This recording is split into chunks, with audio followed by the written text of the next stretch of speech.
जय श्री कृष्ण। राधे राधे।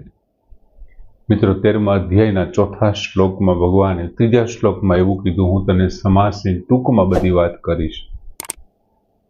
बीजू हूँ तने टूंक में करूँ छूं एनो अर्थ एवो नथी के बीजाए आने विस्तारथी वात नथी करी। अने भगवाने चौथा श्लोक में चोखवट पण करी के ऋषिभिः छंदोभिः, ऋषिभिः छंदोभिः गीतम आવું ગાયું છે, એણે કહેવાયું છે છંદો ઋષિઓએ બહુધા છંદોભિઃ ગીતમ, અને એ પાછું પૃથક એના વિભાગો સાથે કીધું છે। આ ઉપરાંત બ્રહ્મસૂત્રની ભગવાને વાત કરી, વેદોની પણ વાત કરી, અને જો તારે વિસ્તારથી જોવું હોય તો તું આ બધા ગ્રંથોમાં જોઈ શકે। નોખા નોખા ઋષિઓએ આ બધા વસ્તુને સમજાવી છે। હવે હું તને જે એમના સ્વરૂપ વિશેની વાત કરું છું એ ભગવાન હવે અહીંયા 5મા શ્લોકથી શરૂઆત કરે છે કે આ જે ક્ષેત્ર છે એમનું સ્વરૂપ કેવું છે, એનો ઢાંચો કેવો છે, એનું બંધારણ કેવું છે। એટલે ભગવાન 5મા શ્લોકથી અર્જુનને વાત કરે છે કે મહાભૂતાની અહંક। બીજી એક ચોખવટ એ કરવાની હતી મિત્રો કે પહેલો શ્લોક મેં જ્યારે તમને મૂક્યો ત્યારે પહેલા શ્લોકમાં હું શ્લોક પહેલો જ સમજાવતો હતો કે ઇદમ શરીરમ ક્ષેત્રમ અતિ અવિધીયતે, ત્યારે શ્લોક પૂરો થાય ત્યાં 2 લખેલું હતું, બગડો લખેલો હતો।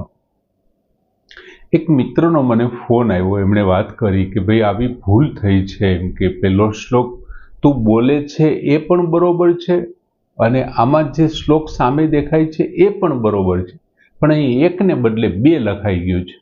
હવે થયું છે શું કે મારી પાસે જે ગીતાજી છે એ બધી ગીતાજીમાં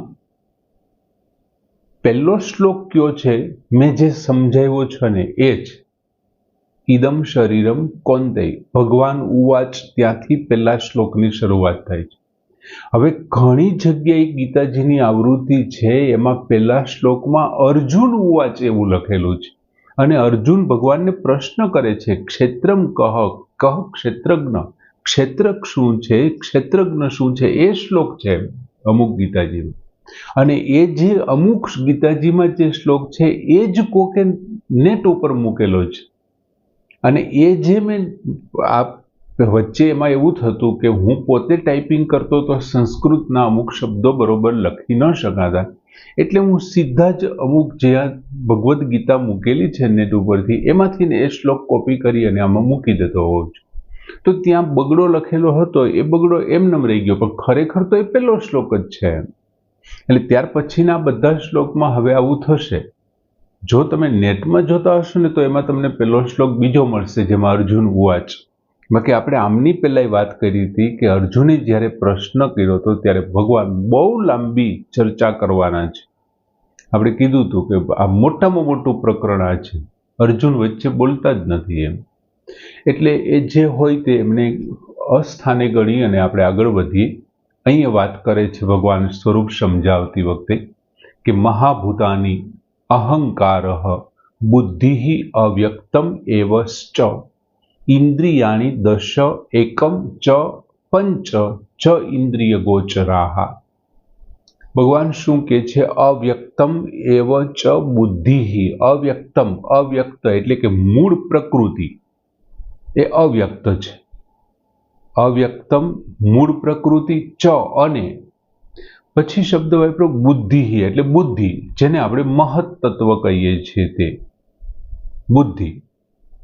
ત્યાર પછી અહંકાર, અહંકાર, મહાભૂતાની અને 5 મહાભૂત, પંચમહાભૂત, ચ તેમજ ઇન્દ્રિયાણી દશ, 10 ઇન્દ્રિયો, એમાં 5 જ્ઞાનેન્દ્રિય અને 5 કર્મેન્દ્રિયો, 10 ઇન્દ્રિયો, ચ એકમ અને 1 મન, ચ અને પંચ ઇન્દ્રિય ગોચરા, અને આ 5 ઇન્દ્રિયોના વિષયો એટલે કે શબ્દ, સ્પર્શ, રૂપ, રસ અને ગંધ, આ જે 5 ઇન્દ્રિયોના વિષયો છે તે એવ ચ,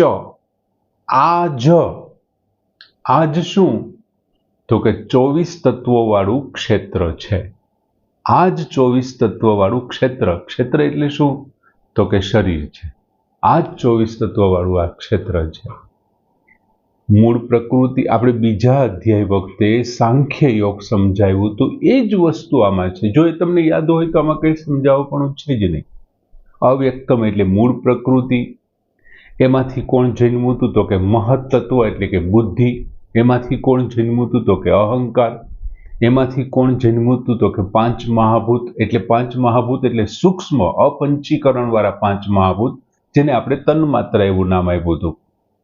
ત્યાર પછી એમાંથી તો કે 10 ઇન્દ્રિયો, એક મન અને 5 ઇન્દ્રિયોના વિષયો શબ્દ, સ્પર્શ, રૂપ, રસ અને ગંધ, જે આપણે પંચીકૃત તરીકે આપણે એમને લીધા હતા તે. આ 24 તત્વો વાળું જે છે એનું નામ ક્ષેત્ર છે, શરીર છે. આ માત્ર માણસ શરીરની વાત નથી, આ સૃષ્ટિ ઉપરના ચરાચર સૃષ્ટિના બધા જ શરીરની વાત છે. પશુ, પક્ષી, જીવ, જંતુ, કીટક બધાની. એ આટલામાંથી બનેલું છે. હવે પહેલો શબ્દ ભગવાને કીધું અવ્યક્તમ એવ ચ. અવ્યક્ત નામ છે ને મૂળ પ્રકૃતિનું છે. પ્રકૃતિ એટલે કોણ છે? ત્રણેય ગુણોની સામ્ય અવસ્થા. એ આપણે બીજા અધ્યાય વખતે બહુ વિગતે ચર્ચા કરી હતી. ત્રણેય ગુણોની સત્વ, રજસ અને તમસ, એ ત્રણેય ગુણોની સામ્ય અવસ્થા એ મૂળ પ્રકૃતિ છે.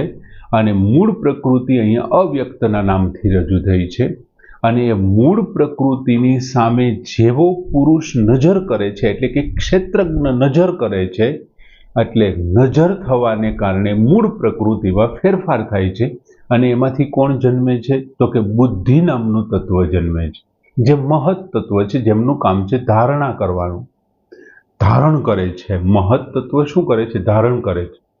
એટલે પ્રકૃતિ શું થઈ તો કે પ્રકૃતિ કોઈનામાંથી જન્મી નથી, એ કોઈનો વિકાર નથી, એટલે પ્રકૃતિ જ છે.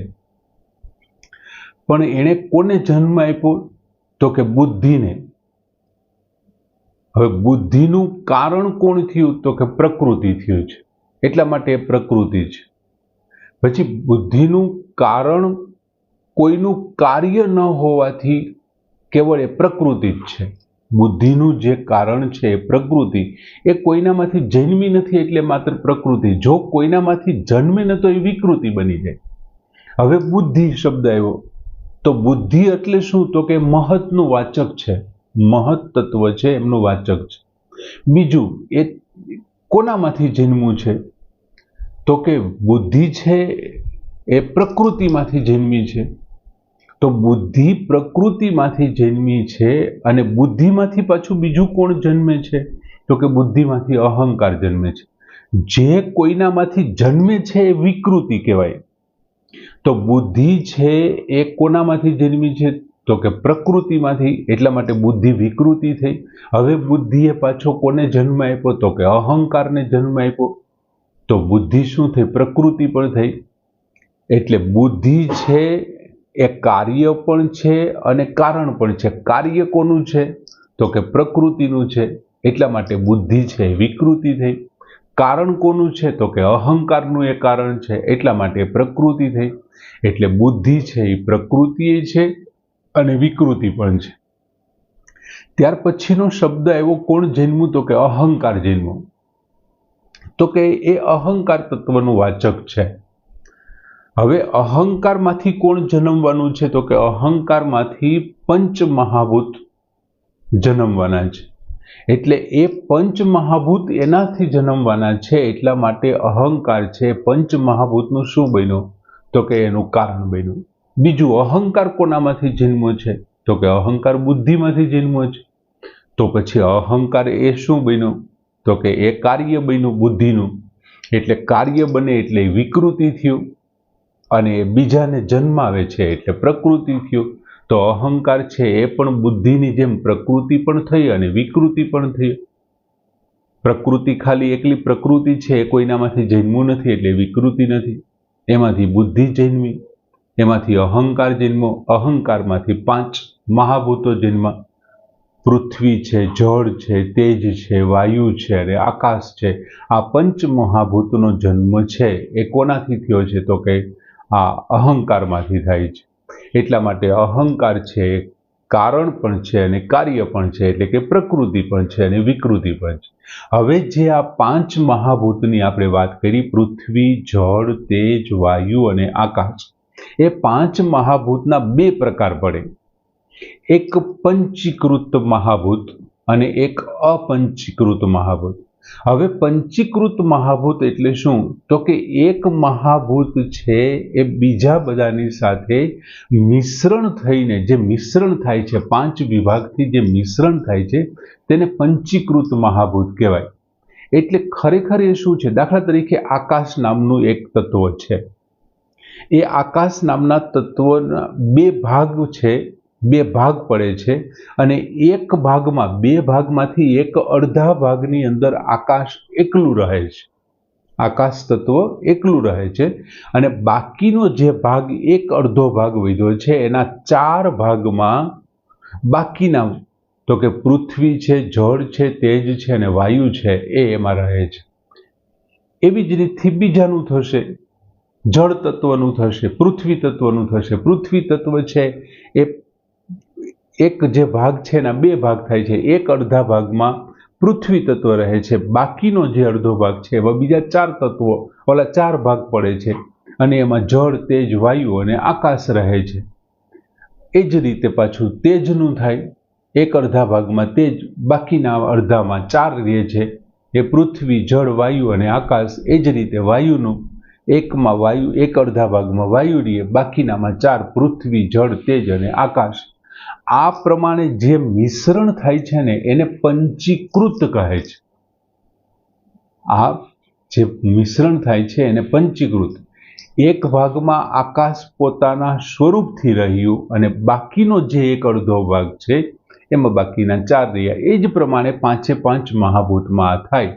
આ પ્રમાણેનું જે મિશ્રણ થવું, આકાશ તત્વ જે આમાં છે, આ બધું આકાશ તત્વ છે, એ એક અડધા ભાગમાં એકલું છે, પણ એ આકાશની સાથે આકાશમાં જળ પણ છે, થોડા માત્રામાં જ. પછી તમે પાણી જુઓ, જળ જુઓ, તો જળમાં આકાશ થોડું છે, જળ જાજુ છે. એમાં પૃથ્વી તત્વ થોડું છે, જળ જાજુ છે. એમાં વાયુ તત્વ થોડું છે, જળ જાજુ છે. એ જ પ્રમાણે વાયુમાં, વાયુની અંદર પણ પૃથ્વી રહેલ છે, જળ રહેલ છે, તેજ રહેલ છે અને આકાશ રહેલ છે. સમજાય છે? આ જે મિશ્રણ થાય છે ને એને પંચમહાભૂતનો પહેલો પ્રકાર પંચીકૃત કહેવાય છે. પછી જે બીજો પ્રકાર છે એ અપંચીકૃત મહાભૂત છે. અપંચીકૃત મહાભૂત, જેનો વિભાગ નથી થતા, જેનો વિભાગ ન થાય, મિશ્રણ ન થાય, એ અપંચીકૃત મહાભૂત છે. અને એનું વાચક છે અહીં મહાભૂતાની. અપંચીકૃત જે મહાભૂત છે, આ એમનું વાચક છે મહાભૂતાની. એ મહાભૂતાને આપણે બીજા અધ્યાય વખતે પંચ તન્માત્રાઓ કીધા હતા અને એ સૂક્ષ્મ મહાભૂત છે. એ કોણ છે? સૂક્ષ્મ મહાભૂત છે. બીજું, એમાંથી શું જન્મે છે? તો કે એમાંથી 10 ઇન્દ્રિયો જન્મે છે. 5 જ્ઞાનેન્દ્રિયો જન્મે, 5 કર્મેન્દ્રિયો જન્મે. જ્ઞાનેન્દ્રિયોની અંદર છે એ આંખ છે, કાન છે, નાક છે, ત્વચા છે, જીભ છે, એટલે સ્વાદ છે. એક મન જન્મે છે અને એમની સાથે સાથે 5 છે એ ઇન્દ્રિયોના, જ્ઞાનેન્દ્રિયોના વિષયો એમાંથી જન્મે છે. હવે જે આ 5 મહાભૂત છે એમાંથી 5 જ્ઞાનેન્દ્રિય, 5 કર્મેન્દ્રિય, એક મન અને આ 5 જે વિષયો જન્મે છે, એ ખરેખર શું થાય છે? તો કે અહંકારનું કાર્ય હોવાથી પંચ મહાભૂતમાંથી આ જન્મ્યા છે. બીજું, અહંકારનું કાર્ય પંચ મહાભૂત છે એટલા માટે શું બન્યા? તો કે વિકૃતિ બની. પંચ મહાભૂતમાંથી આ તત્વો જન્મે છે, 16 તત્વો, એટલા માટે શું બન્યું?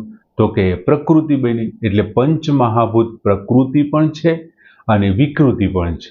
બીજું, ભગવાને કીધું ઇન્દ્રિયાણી 10, 5 જ્ઞાનેન્દ્રિય, 5 કર્મેન્દ્રિય, એ અપંચીકૃત મહાભૂતમાંથી પેદા થાય છે. અપંચીકૃત જે સૂક્ષ્મ મહાભૂત છે, જે તન્માત્રાઓ છે, એમાંથી 5 જ્ઞાનેન્દ્રિય જન્મે છે, 5 કર્મેન્દ્રિય જન્મે. વળી એક કોઈનું કારણ નથી બનતી. 5 જ્ઞાનેન્દ્રિયમાંથી પણ કાંઈ નથી જન્મતું, 5 કર્મેન્દ્રિયમાંથી પણ કાંઈ નથી જન્મતું. એટલા માટે માત્ર શું છે? તો કે વિકૃતિ છે. જેમાંથી કંઈક જન્મે એને જ પ્રકૃતિ કહેવાય. કાંઈ નથી જન્મતું, માત્ર જન્મવું છે, જે કાર્ય છે એ માત્ર વિકૃતિ છે. પછીનો શબ્દ વાપરો ભગવાને એકમ ચ અને એક મન. આ ઉપરાંત અપંચીકૃત મહાભૂતમાંથી મન પેદા થાય છે. હવે એમાંથી પણ પાછું મનમાંથી કોઈ કાંઈ જન્મતું નથી, એટલા માટે મન પણ ખાલી વિકૃતિ છે. પછી છેલ્લે ભગવાને કીધું પંચ ઇન્દ્રિય ગોચરાહા, અને પાંચ જે છે એટલે કે શબ્દ, સ્પર્શ, રૂપ, રસ અને ગંધ, આ પાંચ જે જ્ઞાનેન્દ્રિયોના વિષયો છે એ અપંચીકૃતમાંથી પેદા થાય છે, એટલા માટે વિકૃતિ છે ને એમાંથી બીજું કાંઈ નથી જન્મતું. અપંચીકૃત મહાભૂત છે એમાંથી કાંઈ નથી જન્મતું. આ અપંચીકૃત મહાભૂતમાંથી પેદા થયા છે એટલા માટે એમાંથી કાંઈ નથી જન્મતું, એટલા માટે માત્ર વિકૃતિ જ છે. એટલે હવે જો આપણે નિષ્કર્ષ કાઢીએ તો ખરેખર શું આપણી પાસે નિષ્કર્ષ આવ્યો, તો કે પાંચ મહાભૂત. એ શેમાંથી જન્મા, તો કે અહંકારમાંથી. એ શેમાંથી જન્મા, તો કે બુદ્ધિમાંથી. એટલે પાંચ મહાભૂત, અહંકાર અને બુદ્ધિ, આ સાત તત્વો એવા છે કે જે કોઈનામાંથી જન્મા છે અને જે બીજાને જન્માવે છે. જે કોઈનામાંથી જન્માય છે અને જન્માવે છે. જે જન્મા છે એમને વિકૃતિ કહેવાય, જે જન્માવે છે એ પ્રકૃતિ કહેવાય. માટે પંચ મહાભૂત અને આ એક અહંકાર અને એમની સાથે બુદ્ધિ, આ સાત તત્વો પ્રકૃતિ પણ છે અને વિકૃતિ પણ છે. બીજું મૂળ પ્રકૃતિ છે એ કંઈ છે જ નહીં, એ વિકૃતિ કોઈની નથી, એ કોઈનામાંથી જન્મ્યું નથી, એ કેવળ પ્રકૃતિ જ છે, મૂળ પ્રકૃતિ છે. પછી કોણ આવ્યું, તો કે 10 ઇન્દ્રિયો, એક મન એટલે 11, અને ત્યાર પછી 5 જ્ઞાનેન્દ્રિયોના વિષયો એટલે 11 ને 5 16. આ 16 જે છે ને એ શું થયા, તો કે એ 16 છે એ વિકૃતિ છે. તો કુલ કેટલા થયા, તો કે 16. આ ઇન્દ્રિયો 10, એક મન અને 5 એટલે 16 આ થયા. 16 અને 7 બીજા, 16 અને 7 કોણ, તો કે પંચ મહાભૂત, અહંકાર અને બુદ્ધિ. તો 16 ને 7 કેટલા થયા, તો કે 23 થયા. અને એક મૂળ પ્રકૃતિ એટલે 24. આ જે 24 તત્વોનું બનેલું જે સંઘાત છે એ સંઘાતને ભગવાને ક્ષેત્ર એવું નામ આપ્યું, એને ઈદમ શરીરમ એવું કીધું. તત ક્ષેત્રમ, તે ક્ષેત્ર છે. ઈદમ શરીરમ, આ શરીર છે. આ 24 તત્વના જુમલાનું નામ શરીર છે. માણસનું હોય, પશુનું, પક્ષીનું, ગાયનું.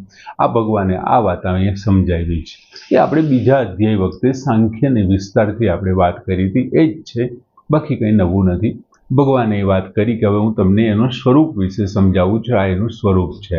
સરસ શ્લોક છે કે મહાભૂતાની અહંકાર બુદ્ધિ અવ્યક્તમ એવશ્ચ ઇન્દ્રિયાણી દશ એકમ ચ પંચ ચ ઇન્દ્રિય ગોચરા. પૂર્ણ કરીએ. જય શ્રી કૃષ્ણ.